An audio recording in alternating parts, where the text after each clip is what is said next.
Recall that we can obtain a numerical solution to a first-order ordinary differential equation, or ODE, by using the ODE 4-5 function.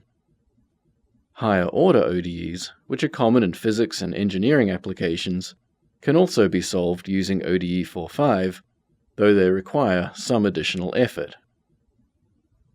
Let's see how to use MATLAB to solve this second-order differential equation, which describes the motion of a mass spring damper system for the given initial conditions and time interval. Note that the number of initial conditions must match the order of the ODE. Since the numerical algorithm used by the ODE 4-5 function is designed for first-order differential equations, we must transform the higher-order differential equation into an equivalent form that can be handled by the solver. So how do we do that? We'll start by transforming our higher-order differential equation into a first-order system of ODEs. We will then express this system as a single differential equation for a vector variable, which can then be solved using ODE 4-5. Our first goal then is to transform the single second-order ODE into a system of first-order differential equations. We start by creating new variables, one for x, and for each derivative term up to, but not including, the highest order derivative. For this example, that means we'll introduce two new variables, x1 and x2. The variable subscripts correspond to their eventual location in a single vector that will contain all of the new variables.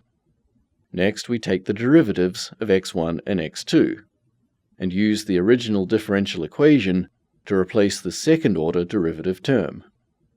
Then we use the definitions of x1 and x2 to re-express the derivative formulas solely in terms of these two variables.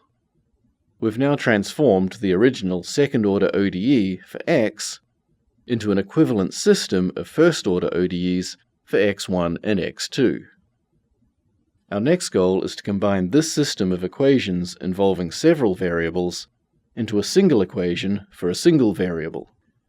We do this by first equating x1 and x2 with an element of a new vector variable.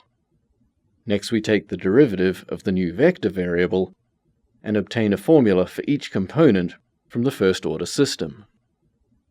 We have now converted our higher-order differential equation into a first-order vector-valued differential equation. Our final goal is to solve this equation using the ODE 4-5 function. Notice that we now have a column vector equation where each element is a first-order differential equation.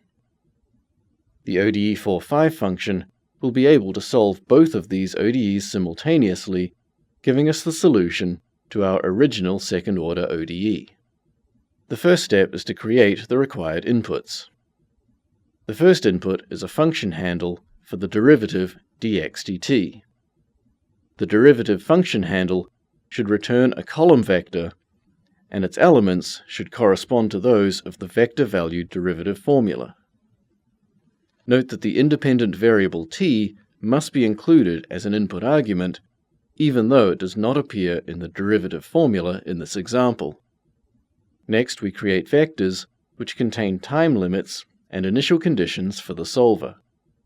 We'll solve this differential equation over the time interval 0 to 10, with an initial value of 0 for x1 and 1 for x2, which corresponds to an initial position of 0 and velocity of 1 for the mass.